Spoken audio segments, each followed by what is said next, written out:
For this next session of the Widening the Pipeline Fellowship, we are joined by a woman who actually is a mentor for one of our first-year Widening the Pipeline Fellows. It was a young man named Torrance Latham, and from the minute I laid eyes on him, I felt his energy, his positive sort of, can-do spirit, and it resonated with me so much so that when he mentioned that Monica Richardson was one of his mentors, it all made sense.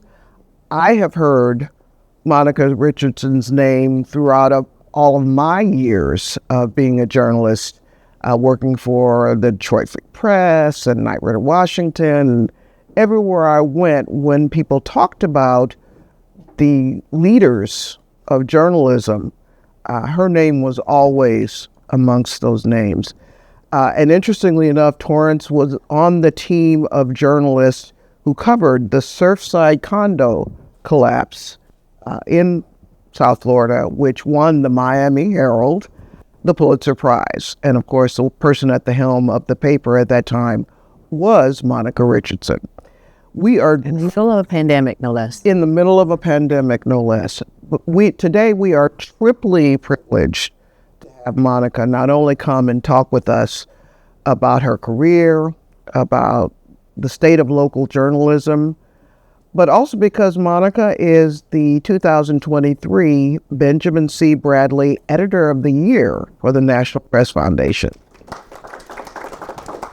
And you will see her receive that award tonight when you all attend the NPF Annual Awards Dinner. But we get a preview. And so thank you so much, Monica Richardson, for joining us today. Thank you for having me. I'm excited to be here. You all have had some amazing panelists. If you don't do something with that, shame on you. Shame on you.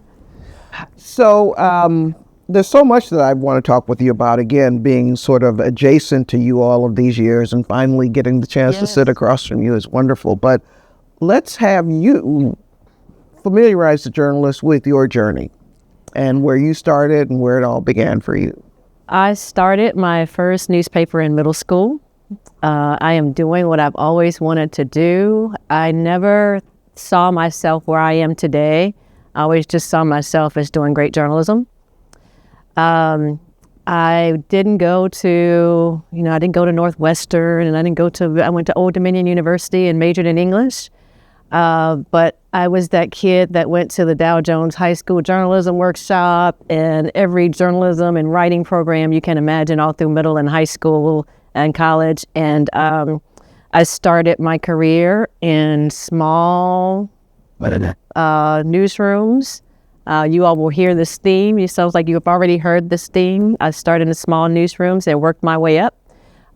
Started at the Culpeper Star Exponent. Circulation 7,000, which isn't far from here. Circulation 7,000. I was making minimum wage, $4.25 an hour. I was driving from Charlottesville, Virginia to Culpeper. And I did that drive last night. It was so interesting. I had all kinds of thoughts. 2 hours every day. And like the previous speaker, was doing everything, like laying out lottery numbers in the paper. There was a room, you pulled the wire stories. I saw AP here, you went in this room and pulled wire stories. I was writing front page stories. I was taking pictures. I was using a wheel to measure my pictures and a pica ruler and all that kind of stuff. But I had a plan, and I knew I wasn't going to be there long. In fact, I remember telling myself I would be there 6 months and I was out. I didn't know where I was going, but I would be there 6 months and I was out. I left there and went to the Charlottesville Observer to be a reporter because I thought it was a weekly. And I thought, I need to work on building my writing and being a better writer. So I thought working for a weekly would give me time to kind of stretch that out and work on that. And it actually worked. I left there and went to Jacksonville to the Florida Times-Union as a reporter. Then left there and went to Lexington Herald-Leader. That is where I began my leadership career. At the time, Lexington was owned by Night Rider. It's interesting because now I'm in McClatchy, which owns Lexington, and so I started my career as a leader there. And I'll talk a little bit about that because I started there as a leader by volunteering. I wanted to try some other things. And I remember asking an editor, actually, it's why I left Jacksonville, because in Jacksonville, I asked if I could start to just do some other things. And I'll never forget the editor telling me this is the words he used, "We are not ready for you to do that yet." And anybody knows anything about me knows that the worst thing you can do is tell me, no, I can't do something. So hearing, no, you can't do that meant, well, I probably don't need to be here then. And so I didn't know anything about Lexington or Kentucky. I just thought, it's a great opportunity. So I went there. And then when I got there, at the time, Knight Ridder had a diversity. Knight Ridder was huge with its diversity opportunities. And they had a bumper sticker. You might remember this, Diversity Matters. And they preached, they didn't just preach that, but they practiced it in Knight Ridder. They really gave me opportunities that I might not, that had an impact on where I am today. So that is where I started my leadership career. Half of my career now has been spent as a leader. And I started from reporter to, the other thing that happened was I was covering the legislature, and I was covering state social services. I was a political reporter. And I remember coming back to the Bureau one day after being in budget season and covering a budget session, and the next day's paper was already there when I got back to the office. And I remember telling one of the guys in the Bureau, I don't know what I'm going to be doing next year, but I'm not coming back to this Bureau in Frankfort, Kentucky. And so, but that is where I really began to branch out and I tried TV, kind of analysis, Kentucky analysis, that sort of thing. And then I left there. I actually had been at a convention, the NABJ convention. It was the first year I didn't take my resume to the convention. I was like, I'm going to go. I got a great job. At this point, I would have been, I know, right? I was assistant managing editor in Lexington. I'd worked my way up to that. I'm not taking my resume. I'm just going to go have a good time. I'm not going to the job fair. So I'm walking through the job fair, and I meet Angela Tuck, who at the time was in Atlanta as a recruiter, a longtime editor there, and one of my mentors. And she said, you can be editor in Atlanta. I remember her telling her, no, I'm on my way to being editor in Lexington. She said, well, you can be an editor in Atlanta. I was like, yeah, right, that'll never happen. And fast forward, I'm in Atlanta and started there as a bureau editor and worked in several different leadership positions before leaving there as a senior managing editor. I was in Atlanta for 15 years, and I loved it, and I was on track, I thought, to be an editor in Atlanta. There was a period doing our racial reckoning that and you will know me to be, and you will find me to be very transparent, and it's not to throw anybody under the rug, it's just that's who I am as a leader. I felt like I was being, I was the voice, I'm the Black leader, and I was the voice of the newsroom. And if they needed, what do we say to the staff? Read this email over it. And I remember thinking, I'm doing all the work of an editor, but I don't have the editor title. But I'm not about titles. I thought, okay, well, we'll put you on this track to be editor in Atlanta. And then I got a call one day, and the other thing that was happening to me in Atlanta, which was very powerful, was I was getting a chance to lead digital at a time when I first started in Atlanta, when the newsroom was actually separate from the digital team. We were on different floors. That's how things have changed. We were on different floors, and I was a breaking news editor. I would go at 5:30 in the morning and present to them what we were working on in the newsroom. And then they'd decide oh, maybe we'll put that on our website. And so that is where I really began to build up skills in the side of the business that I use today strategically, that I look back at that moment and understand the transition that we've made and the curve that we've come across in digital. So, and just if you think about those breadcrumbs, like all of the moving around and getting something out of every opportunity and role that I had, that was really impactful for where I am now. I'm not sure that I would say I was planning it that way, but I had an urge and a desire to constantly try something new and different and to voice that.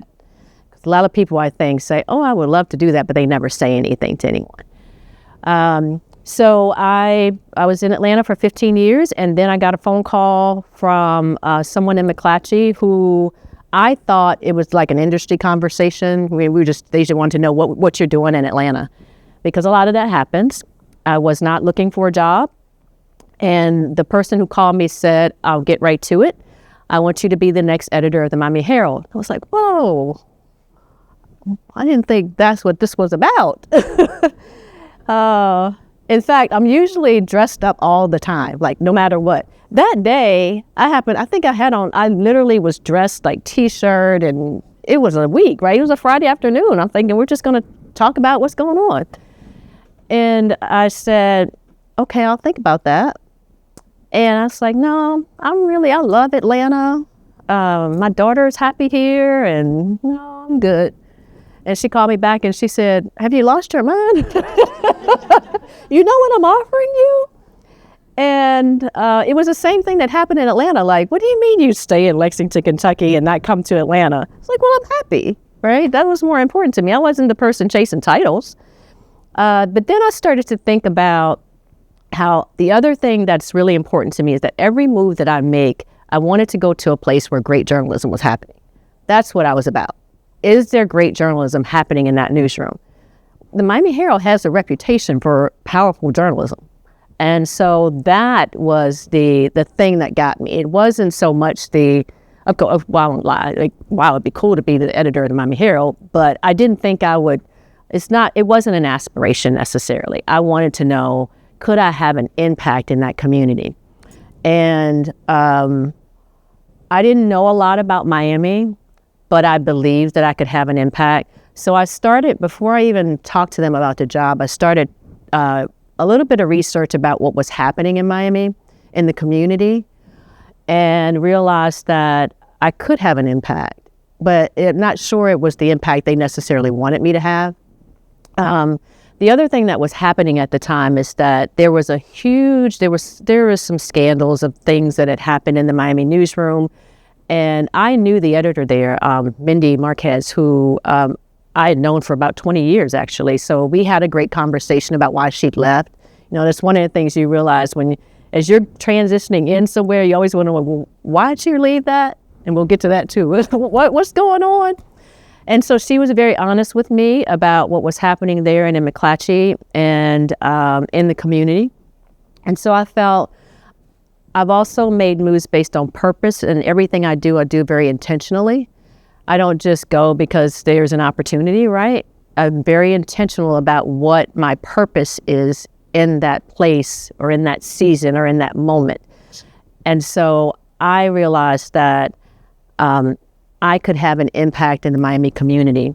Now, so get the job, we're there, and I remember the press release.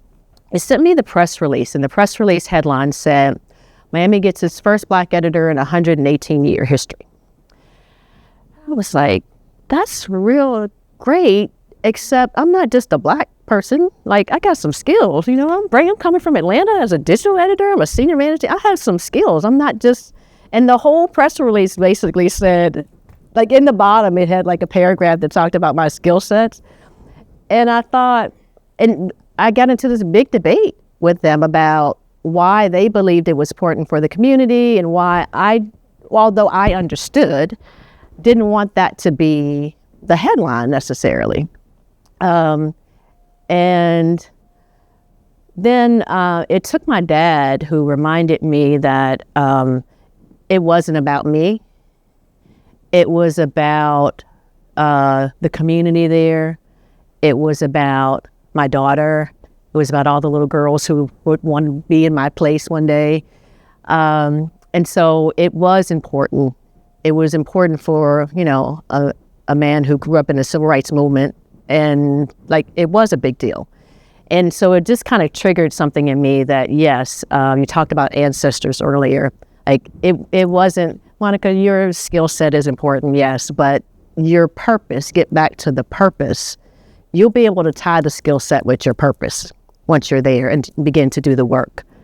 And that played out in my time there. So I was in Miami as the editor of the Herald and the El Nuevo Herald. I don't speak Spanish except on AI now. And that was a very unique experience, working with a newsroom where I would go to the meetings and for about 20 minutes not be able to communicate in a news meeting. They were very different newsrooms. People think they're connected. They're actually not. They're very two different newsrooms. And I also had the Bradenton Herald, and I don't think I even heard of Bradenton at the time. And then the Keys, they have a website in the Keys. So there was all these dimensions about being in Florida. But I realized that as diverse as Miami was, it's very siloed. The communities stick together, Bahamian, and then there's Venezuelan and Puerto Rican and Cuban. There's no melting pot there. It's very siloed. And I needed to be able to make that bridge and connection back in the Herald at a time in the pandemic when it was kind of being shattered. It was being messed with, right? There was a lot happening. Excuse me. The other thing that was happening is the Miami newsroom was going through guild negotiations. I'd never been in a guild newsroom. And imagine this. You're coming from Atlanta. You've been in Atlanta for 15 years. You fall into what you think is journalism heaven. And you're negotiating a contract, the first union contract, in a pandemic with no newsroom.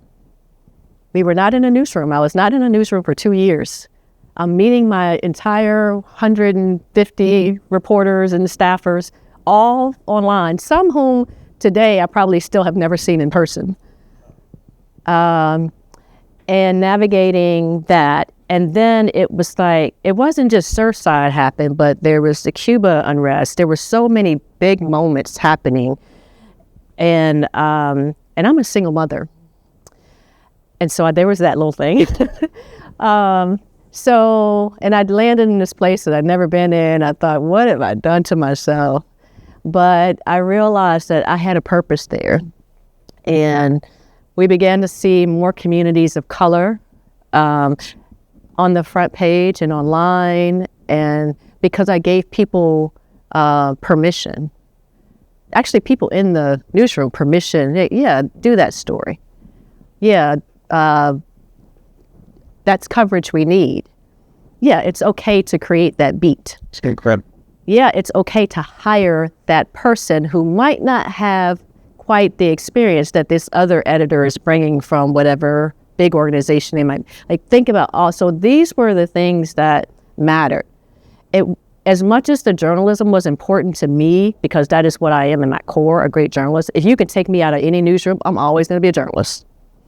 But I had a purpose that was very different in Miami, and it was to do all of those things, to make sure representation was happening from the inside and from the outside. People would call me and say, I just never had anybody to call and pitch the story to. That's what I heard from people in the community. They could just, all they really, even though they just wanted me to make the connection, and then I made the connection and the story would appear. And so sometimes just, as journalists of color, our presence and our representation and the impact that we can have happens in subtle ways that have major impact. One of the things that happened to me in Miami, and you all might have read about this, I got this email, and this turned out to be a pretty major story around this email that I'd gotten. And it was a racist email. It was after the Cuba protest. And, as an editor, we get racist emails all the time. It wasn't unusual. But this one, I remember counting the words. It was like 200 words of just littered with very personal attacks. And And the story was actually about how other protesters of color had been treated differently.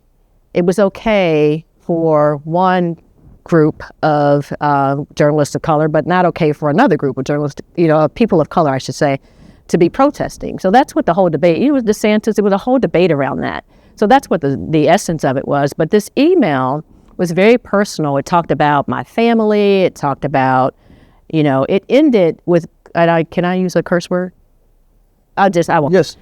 Okay. The first letter. Okay. It ended by calling me a black racist bee. And I thought, you just rattled off racism all through this entire email, and you have the audacity to call me a black racist bee? And something just triggered in me, like, that is not okay. Purpose, go back to the purpose. Part of my purpose was to be there and to say out loud, that is not okay. This email is not going away. This is a reflection of a large segment of people in South Florida. That's what I realized. And that might not be a big awareness, right? But at that moment, I thought, this is my chance to do something and say something. And I knew it was the right thing based on the national impact that response had. I wrote a response. We ran the letter. We didn't run it signed. I tried to get in touch with the person that wrote it. He was very name, phone number, didn't hide anything. This wasn't like you make up an email. He said what he said. The number of people around the world who reached out and just said, thank you for exposing it. The other thing was, I thought the impact I wanted to have was, if you're at your kitchen table, I was thinking about my daughter. If that person's child is in my daughter's classroom, that's a problem. And I wanted to have an impact there. I wanted to have an impact at his kitchen table, at somebody's kitchen table, or somebody's, Super Bowl game, and somebody says something and you're like, oh, I wish Uncle so-and-so, Aunt so-and-so didn't speak that way. Like, it's okay for you to say, don't do that, Uncle so-and-so, like, we don't do that in this, and let me tell you why. Just to be able to voice it and give people permission, again, go back, permission to say that's not okay. And so that became my platform of purpose, where I would look for opportunities to say something that other people wanted to say, but didn't have a platform to say or didn't know how to say it. Because I was a risk, right? I had death threats and all overall, not just that incident, all the time in Miami, just like, wow, where am I at in America? Like, what is happening? So that is the impact and purpose that I felt like I was fulfilling. Now, that got really tiresome, because after a while, and then Surfside happened. And I was just getting over COVID, and I got a call about 2 a.m. from Rick Hirsch, our managing editor, that said, something really bad has happened. There's a building that has gone down. And from that point on, I don't think I slept for about a month. So that was an amazing time. That newsroom sprang into action. There's nothing better to me than being in a local newsroom when there's big breaking news. That kind of energy, like, talk about going back to your core of being a journalist. Wow, you all have been there, right? It's like you forget about all the arguments you've had about the union. Like, all of that went out the window, right? How do we have the impact in the community? How do we keep our journalists safe and healthy during this process mentally? The first journalist on the scene called me and said, I feel like I'm back at 9/11, because he had covered 9/11. And when he got there, he said there was just chaos. It was just chaotic everywhere. And then we were coaching people through talking to families that didn't want to talk to us. We were being shut out from, again, all of the things that me being in that seat was about, I wasn't editing stories and looking over people's shoulders. I was having conversations with the mayor about, you just told our reporters they can't do this or that. Let's talk about that. we are the local institution in Miami. I remember walking down to the scene. I went down to the scene several times. We got a hotel room on the beach. I say a hotel room on the beach.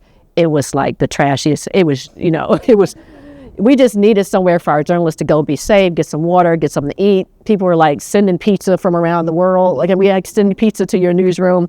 Yeah, send it to the hotel. Well, everything you want to send it to the hotel. But I went down there and I saw a young lady. Is anybody here from the New York Times or Washington Post? It's okay if you are.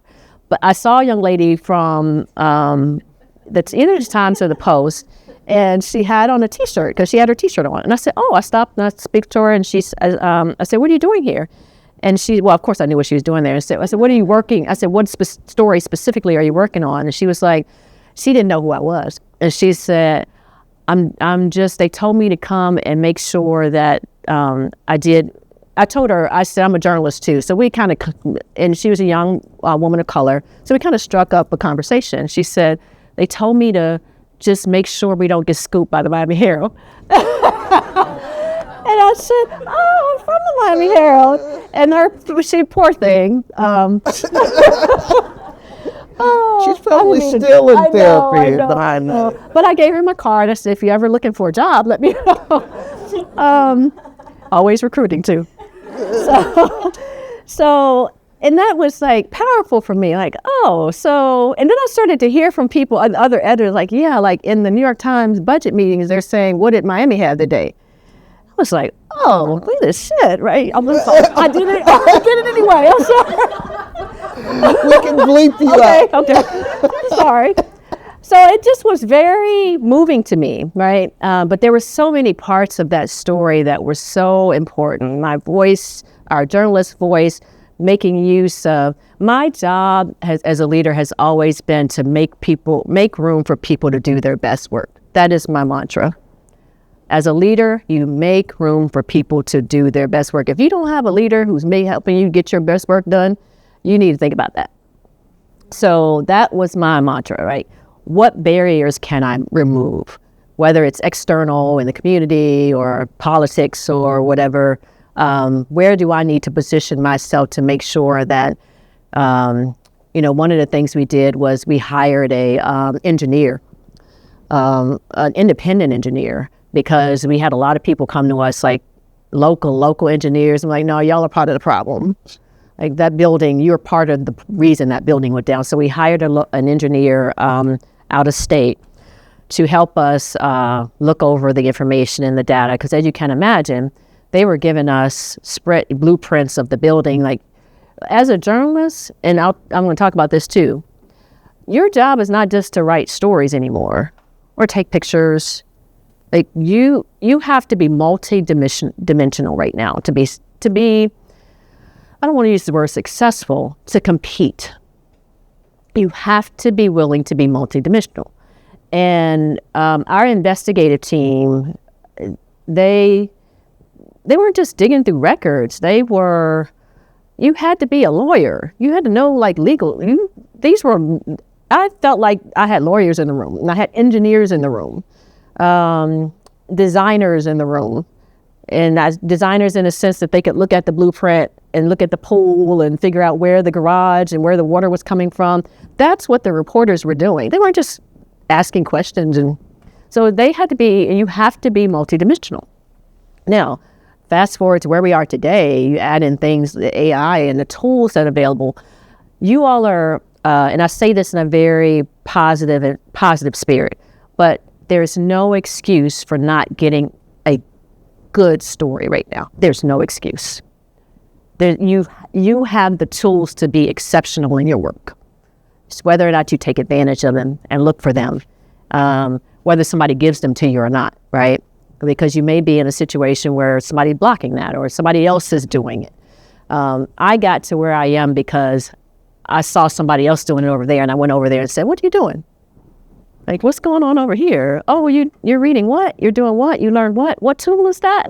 I have a spreadsheet right now of about 100 free AI sources that I keep from that now. And now I'm in a different space. I'm in a more strategic space. So it's not just about the journalism, it's about the business side too. So how do we grow subscriptions, and how do I, meet the sales team? How do I deal with marketing, and how do I use marketing to influence what's happening in the newsroom? So I'm in a different place and mindset now. But what I'm getting at is you have to be a constant learner. You have to be multidimensional in your approach if you want to be able to compete in our space these days. But going back to purpose, so I, after Surfside, got tired of watching my phone every 2 hours. Now I get to say this now. You all are not in this space. I understand that. But now it's like I have the power to decide where I want to go and what I want to do. And I, after 30 years, don't want to keep looking at my phone every 2 hours to figure out what Black man got shot, what building fell down, what political unrest are we dealing with. Like literally every 2 hours, I would pick up my phone and just scroll and see what was happening in Miami, what was happening in the world. And I got tired of that.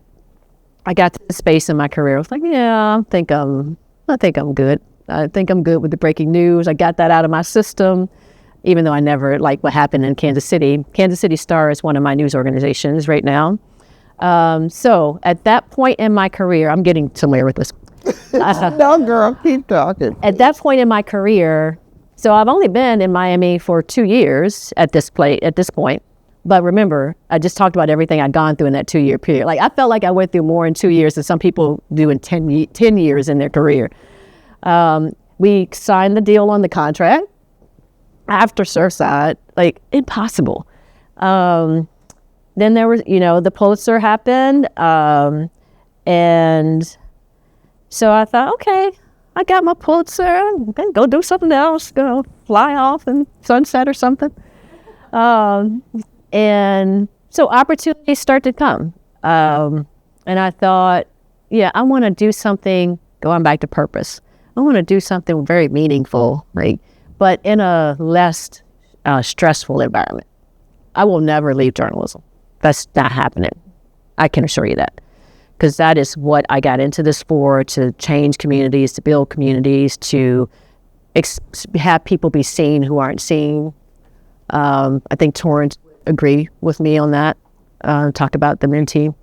So I talked to my then leader and said, I'm thinking about doing something different. And there was this mad scramble for, oh, you can't leave, you can't leave. I'm one of few minorities of color, journalists of color in the executive suite for McClatchy. I don't say that to say anything bad about McClatchy. That a lot of news organizations suffer from that. It is what it is. They can't hide that, right? If I don't say it, it's still there. So I will say created. A position was created as vice president of the large markets. They had a vice president of small and medium markets. So McClatchy has 30 newsrooms around the country. And they were in a position where we needed to really begin to push hard in digital subscription. Like we don't have any, we've got to turn the corner on this. So the 6 largest markets are the Miami Herald, the Kansas City Star, the Charlotte Observer, the Raleigh News and Observer, Sacramento Bee, and the Fort Worth Star Telegram. So those were my 6 markets. I also took on a team that I built we call it the TCT team. It's the Talent, Culture, and Training team. It was a group that lived in human resources or the people side, but we realized that, how people always say the newsroom's different, like newsroom is so different.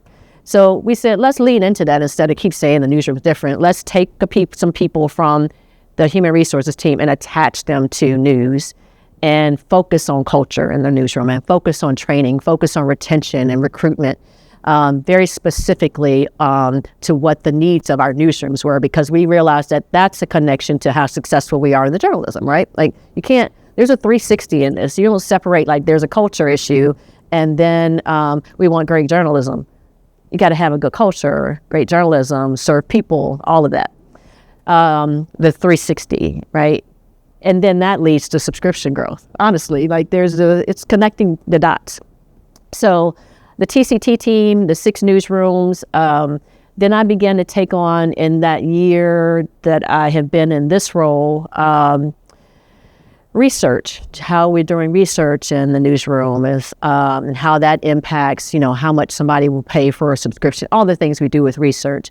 I began to realize that I not only had the ability to, and this kind of started in Atlanta, do great journalism, but think about the sustainability of it. That was this is my new purpose, right? Making sure that we're around another 10 years. And I hate for people to say local journalism, newspapers are dead. Yeah, they are. We are changing. The physical thing might be going away, right? But the impact is still there. The ability to change communities locally is still there. The ability for me to go back to Surfside, right, and say, oh, what is Miami Herald doing? Because we were the local institution. We should know. Kansas City Star, actually, can she show it now? Yeah. The Kansas City Star. So yesterday, I was here, but our editor at the Kansas City Star obviously we were there covering the parade. But think about that. When you think about the importance of local news, and you can keep scrolling. Around 4 o'clock yesterday, all of this was here, right? So you can keep scrolling. I think, right, go back up. So we had all of this, right? This has been going on now since about 5 o'clock yesterday. Well, earlier because we started with the parade, right? But we're there.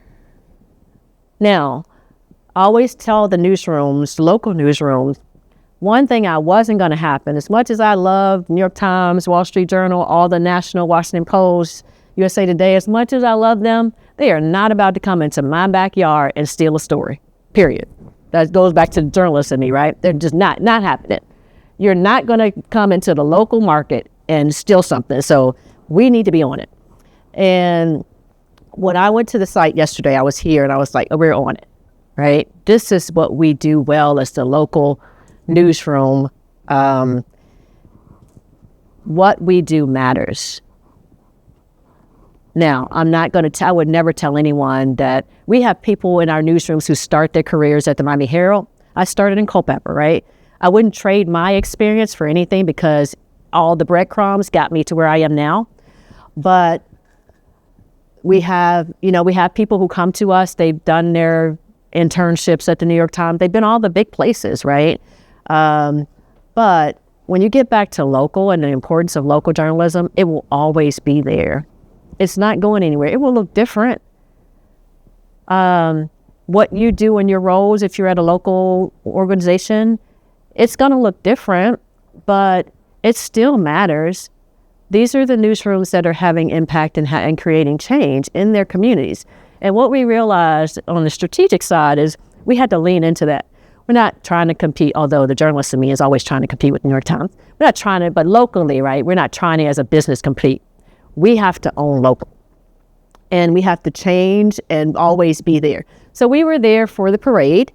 But then what happened is, so in terms of my role, so all the great journalism happening, right? On the other side, I'm like, what's happening in marketing, right?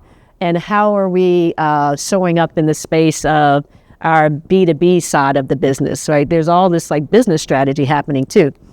So this tragedy happens and my mind goes to, oh, we need to stop all those Super Bowl ads, right? All the parade ads. We can't have this house happening. So journalism, newsroom is doing its thing, but I can't, we can't hurt the brand, right? You gotta stay, this is a local story, own it. Do your thing in the newsroom. I called the editor last night. What resources do you need? Do I need to be also on the Wichita newspaper? Do I need to call Wichita and have them send you relief, right? Are you thinking about your reporters by Saturday? They will be exhausted. They've been on 24/7, literally, since before this happened, because they were already on 24/7 for the parade, for the Super Bowl and the parade. So that's where if you think about the moves I've made, from reporter to community news editor to all the little stops and breaking news editor, all of that plays now into the work that I do now, why it matters, right? Different purpose. The purpose has elevated, right? But at the core of it, this is it. It's the journalism. And so when I moved out of news, I thought I would be missing something. I thought, I'm going to miss, I still have my opportunities, right? Because local, this to me, and if you can go back to the beginning, the top of the page, this is it, right? The day after. And this story now, and what I say to the newsrooms is not just about this right now. This Kansas City will be dealing with this story now for weeks and months on end, right? And my role is to look out a year from now and say, what are we doing now that a year from now people will look back and say, what are we saying about that coverage, right? What do we remember? What had the greatest impact? When I called them last night, I said, I keep hearing people say, children, there were 9 children. What's the deal with the children? Have we gone to the families? And then you have to think just about, there's so many layers to what we do, so many different layers. So I'm at this place now where I'm at a space of change again. And I have not yet announced where I'm going, but I announced last week that I'm leaving McClatchy. And it was like shots ring out, wrong term, I should say. It hit people like, wait, what? Yeah. Shockwave. Yes, shockwaves, thank you. Yes, your mouth open, like that. Because I think people are like, she's happy, she's fine, she's doing great work, right? But I remember I talked about how you get to a place where, in your career, where you get to decide. And I, over the course of when I took this role a year ago, I was up under a leader who decided to leave. She went to another organization. And so it was a lot of change happening in our space. And I wasn't sure if I wanted to stay or not, a year ago, actually. Was this right? So I decided to, purpose and intent, figure out if it was the thing for me. And I realized that I have another level in me, that I felt like it was time to reach my highest potential. That's what my change is about. It's about reaching. So think about that as you're thinking about your own journey and careers. Are you right now in a space where you're reaching your highest potential? For a while, I was blaming it on somebody else. I'm not reaching my highest potential because this person is doing this to me and they won't let me do this or that. And I did a vision board for the first time ever. And I always had a mental vision board, but never a physical one. But I did a vision board, and my vision board outlined to me that I had another layer that it was time to move to. And so I didn't announce where because there's some sensitivity around it. But I can assure you I'm not leaving journalism. So I think people thought I was going to maybe announce tonight on the stage or something. That's not happening. In fact, I've told my family, you will be at a table with journalists. They are trained to get you to answer their question. Avoid the question at the table tonight. With that, I will open it up. I wish I could say that we could announce Monica Richardson is running for president of the United States. That's where we need you. All right, who? Let's start here. Oh, and I can ask you one thing. I didn't bring my hearing device, so if you're in the back, make sure you speak up loud, okay? Okay, I have I'll backtrack a little bit. My name's Lily Smith. I'm a photojournalist at the Des Moines Register. I was a photographer one time, too. Really? Yeah. Back when we were doing the wheel, where you had to develop your own film. Yeah. Past my time. I have a comment and then a question. It's very interesting that you brought up cutting all the Super Bowl ads after the shooting yesterday on you guys' websites and stuff. It made me think because last night I was looking at like silly Valentine's Day sports memes, and the website that I was on had a article that was like more under NFL, and it said like 15 best moments from the Chiefs Super Bowl parade, and I was like, yeah, you got to think about that, right? Yeah. But anyway, my question is, what can we as like people working like on the ground in our newsrooms do to have like very proactive conversations with higher ups in our companies about like problems in our newsroom? Oh, that's a good one. I think first you have to understand what is it you're trying to, what's the outcome? What do you want the outcome to be? Do you want the outcome to be there's more diversity in the room? Do you want the outcome to be there's higher pay? All kinds of things it could be. Think about what the outcome's going to be. Figure out who you can take that conversation to. I'm hopeful that you have at least one person in the room that you feel like you can go to and say, you want to have this conversation. That person should be either a bridge to help you get there for the conversation. I use myself as an example. When I announced that I was leaving, I had people from the company reach out and say, what are we going to do? Like, who do we go to now if we have an issue? And I said, I named people, like, you go to this person and that person. And they said, well, I don't know if they'll listen. Actually, you have to be willing to take the risk. Now, I don't want you to say that to tell you to do something crazy, right? But you might be taking a risk by bringing it up, whatever it is, right? And how do you go to? So figure out, is there an advocate or someone in the room that can help you facilitate the conversation or do the conversation for you? That's okay too, especially if it's risky for you. Sometimes I will get emails from staffers, very eloquent emails about, again, the ones that work for me are the ones that say, this is what I'm trying to get out of this. Rachel said something powerful earlier too, is never assume that they don't want to hear it, or that you can't go to the person and talk to them. Ultimately, if you believe in it, you're passionate about it, you figured out a way to have the conversation, you figured out who you can go to as an advocate to help you have the conversation. If you believe it's something that should change or something that should happen, your job is to say it. They can say yes, they can say no. You never know if you're going to get a yes unless you ask. If it's a no, that's information for you. It's information for you in your own self-reflection in terms of your own career. It's information for you in terms of how you react to that.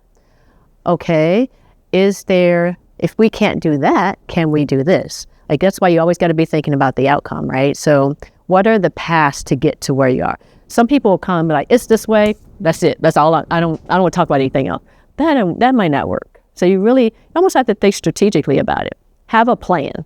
That's what I'm saying. Have a plan for what you're going to do. Figure out who you can go to, what's the outcome, and be very specific about it. Does that help? Yeah. Okay. I don't know where to go from here. Here. Oh, yes. So thank you so much for being here. My name is Nishota. I'm a reporter at the Detroit Free Press. So it was amazing to hear you talk about your passion for local news, because being in a local newsroom, I am also very passionate about local news and the importance of it. And so my question is really about your journey. So yeah, you went from being a reporter to an editor to now these other levels and this unannounced level that you are talking about. Can you talk to us about how you knew that you were going to make the move, from reporter to editor? What were the signs and signals, and also what were the skills that you took from being a reporter to an editor to these other? Great question. So one of the ways I knew is that if you're that person everybody comes to for advice, or you're the advocate, the person people are like, hey, we need to talk this, we need to tell them, blah blah blah. I was kind of that person in the room. The other thing I had was if you don't feel this real self-awareness about yourself, I know that where I lack, what I needed to develop in. So I began to do that, realize, okay, I'm good at this, but not good at that. But so-and-so over there is good, right? So so I was always looking for someone in the room who had a skill set I didn't have. So I would say that I almost got put in the position to do things, right? I opened myself up to being okay with trying new things. That's one thing I did. Like, yeah, I'll do that. I'll sacrifices too. I'll work a weekend editing shift. That's what I did, right? So-and-so editors on maternity leave. Yes, I'll fill in. I'll do that. And other people in the room, they're on the path. I just want to be a reporter. And I'm not working a week. I'm not doing that, right? I was okay with doing some things and making some sacrifices just to see if I might like it. And then I realized I did. And then I figured, okay, well, I'll just keep open myself up, right? They were like, okay, we have this, you can be a part-time reporter and a part-time editor. I was like, I don't know if I want to do that, but yeah, maybe I do. So I would just open myself up to trying things. And then speaking up, saying, I see so-and-so is on vacation. Can I fill in? Again, I promise you the answer is yes or no. That's it, right? And if it's a no, okay, well, can I do something else? I'm a bit of a risk taker. So again, I'll go back to that story where somebody told me I couldn't do something over and over again. I'm going to find somewhere else I can go to do it. Now, everybody can't do that. I understand that, right? In the stage of your life you might be in, but looking for opportunities to build up my personal brand. That's what I was doing. But I never had necessarily a title in mind for that. Like I didn't go and say, I want to be the fill in the blank. Just said, let me try that. And I think that's the thing, even at the stage of your careers, you should always be doing right now with everything that's happening. I kept talking about AI earlier. I've become my own student of AI. With everything that's happening, you've got to figure out a way to be a lifelong learner in what you're in if you love it. Hi, I'm Olivia Evans, business reporter at the Courier-Journal. One of the things that you talked about a couple of different times was the national news coming to your backyard and you not wanting to get scooped by them. I think our paper does a phenomenal job at Definitely. and other things that are local to us but national. But this, in my first year reporting with the CJ, we found ourselves on a national stage that sort of caught everyone by surprise. We didn't expect the Teamsters thing to be as heated as it was with UPS, which has its global air hub there. And then we didn't expect Ford to go on strike at its biggest factory in the world in Louisville. So those things happened, and I was the lead reporter for us on those topics. And sometimes we got it first, sometimes we did get scooped. So what sort of advice for managing up do you have in regards to those situations? Because I think there were moments where if I had been better prepared and positioned to help manage up, it could have made the situation easier because they were relying so much on my expertise because it's my beat, I'm owning it, like it's my thing. But I feel like my leaders needed a bit more from me, and I wasn't prepared to manage up in that way to not get beat all the time and stuff. Oh, okay. So there's something you said that I want you to stop saying. You said you weren't prepared. You were prepared, right? Just something that this is what we do, right? We're competing for the stories, and one of the ways you manage up is first sort of thinking about where you are, right? And so I guess if I were an editor, I would be looking for a plan, right? And I'm sure you probably turned in budget lines, right? And all kinds of things. And, but think about so the story happens, story gets out there, some other news entity has it, and you're like, oh, I just got scooped. What do I do? What you do is you do what you do best, right? You figure out what in that was missing. Again, you're local, right? You're trying to get your local audience to understand. Now, the Courier-Journal also plays in national space. So, one, none of you, don't ever discredit yourselves. Don't ever do that, because there's always going to be somebody else who wants to do that to you, right? You are, Olivia, the best business reporter at the CJ. Right? Yes. Period. You know that. I do. Okay. So you own that, right? And yeah, I got scoop, but here's some other things we didn't consider, right? So think about what your plan is. What's the conversation you have? Don't wait for the editor to say, did you see the so-and-so they had that story? Say, I saw the so-and-so they had that story, but here's what I have coming, right? That's not always easy. I've been there. That's the other great thing I wouldn't trade about my journey. Like, I feel like I was the reporter. I, one time, was that reporter, right? Just like really not trying to get my butt kicked on my own beat.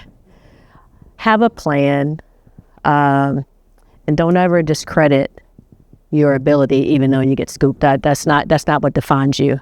So have a plan. Always have a plan to manage. Get in front of it. That's what I'm saying. Always try to get in front of it. Hey, Monica. Hey. Julian Sarapu from the Boston Globe.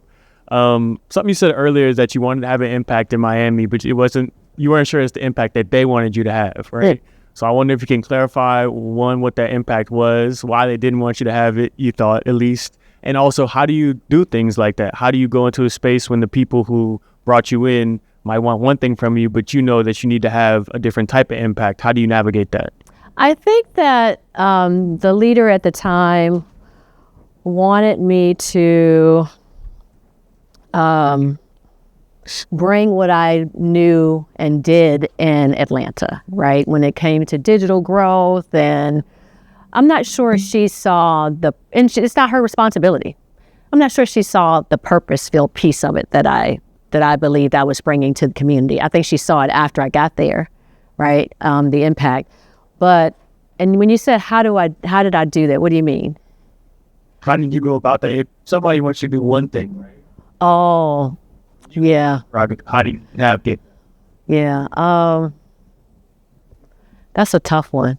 That is a tough one because so much of that is internal.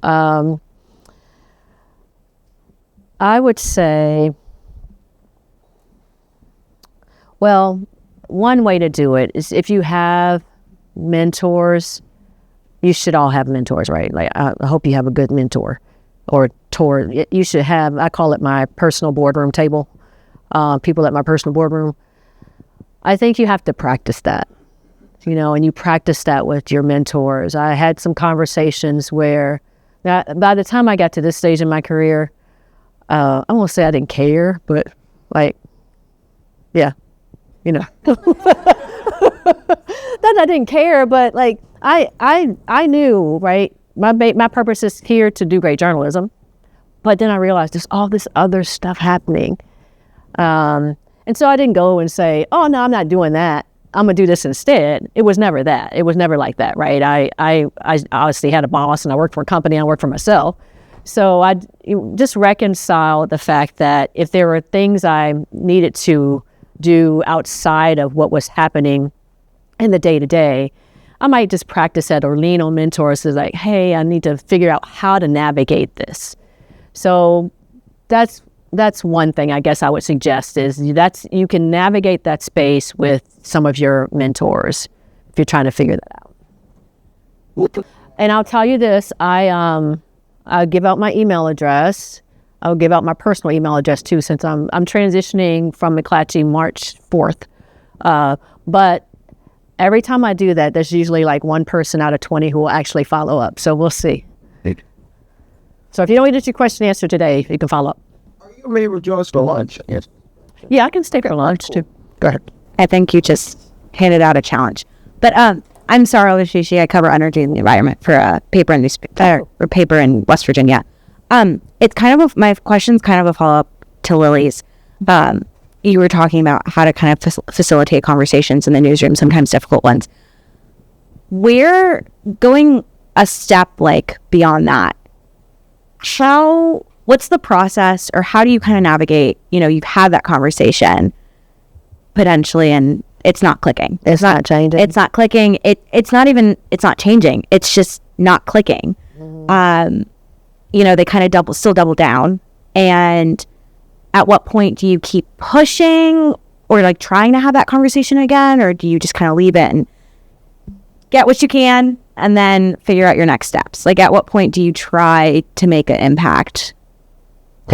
So I believe that once you say it the first time, you've had an impact. I really do.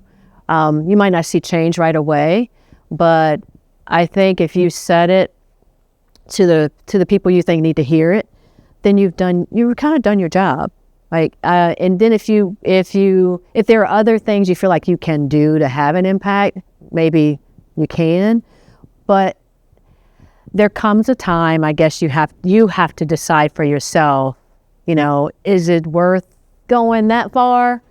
Or have you, I think you kind of know, like I've said what I thought I needed to do, right? To have an impact, whether it's for you or someone else in the room. But you don't want to push it so far that you begin to burn bridges in your own environment, right? I also think about what you learn from doing it. I think sometimes we do things and we don't realize that there's power, and you get a lot of learning just from having done it. Like just asking the question, right? Like you clearly are processing, like I had this conversation, how do I do it differently the next time? When do you say, okay, I think I said what I wanted to say, or did what I wanted to do, but whether or not you move on, that's personal. That's really personal. And let's echo what Boris said as well, in terms of even when it's an awful experience, right? Take what you can learn out of learning how to manage and work with someone like that. That's exactly what yourself. That I'm never going to be that person, but I'm going to learn those tracks. And you won't be there forever, right? Last taker for now. You won't. First of all, thank you for coming through this. My name is Bradford Davis. I am currently independent, but I was formerly an investigative reporter for Business Insider, and before that, a columnist for New York Daily News. The reason why I even bring up my past job experience is because one of the things that I am seeking to do is to figure out, ways. I mean, I care deeply about local news and about background in that. And I also work on a national desk, doing national stories, and I care about connecting the local to the national. And so I guess what I'm curious as a newsroom leader who's managed local newsrooms and has a particular interest and care for that, what any advice you have for presenting big ambitious stories that may have a national focus but also do have a local angle that I think can connect it. Oh yeah, that's a good one. That's actually one that we're dealing with in our newsrooms right now, because we have made this interesting switch to what we call service journalism. Y'all know what I'm talking about, right? And all the journalists are like, I didn't get into that to do service journalism. I want to do the big story, right? And so how do you have the kind of impact you want to have, right? You're saying you take a local topic and you have national appeal. And really just I guess putting my best foot forward with with a publication that as a regional focus, something like that. Yeah, and this happens. I remember just having a conversation recently with the Charlotte Observer editor. She was like, I want to win a Pulitzer, but I can't win a Pulitzer if I'm doing this or that. And I was like, yeah, you can. Actually, you can. The thing I would recommend is to think about the dimensions of whatever topic you might be covering or whatever theme you might be writing about. Like there's always, to me, layers to a story. And you got to find those layers in a way that connects with local, like meets the mission, the local mission, right? But it has broader appeal because you have connected the dots to national topic or, he said it earlier, like when you take the sports and you go to health and you go to politics, and that really, it's connecting the pieces to how do you reach the largest audience? How do you reach the largest audience in your local market and out of market?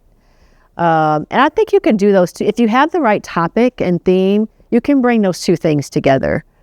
It's interesting. All of you are asking questions where, if I were your mentor, like that's why I'm thinking the value of having a mentor is like, those are the conversations you want to have with your mentors, right? It's like, I'm trying to crack this. I got to be regional. That's what they want me to do. But I also realized there's a bigger picture. So how do you bring in the bigger picture? It might not be through the writing. It could be through an interview, through a graphic that you have go with it. Like, there's always, think about your stories in terms of the various layers and dimensions of it. I'm not sure I helped you, but. No, that's definitely something to think about. Yeah. Yeah. Okay, how about I talk too much? This has been an extraordinary privilege and opportunity to hear from one of the people who is literally helping navigate and change the landscape of American media. This woman will be doing this for the foreseeable future and will have an impact on all of our careers and lives. So I need to take this opportunity for all of us to thank Monica Richardson for being here. Thank you so much. Thank you so much.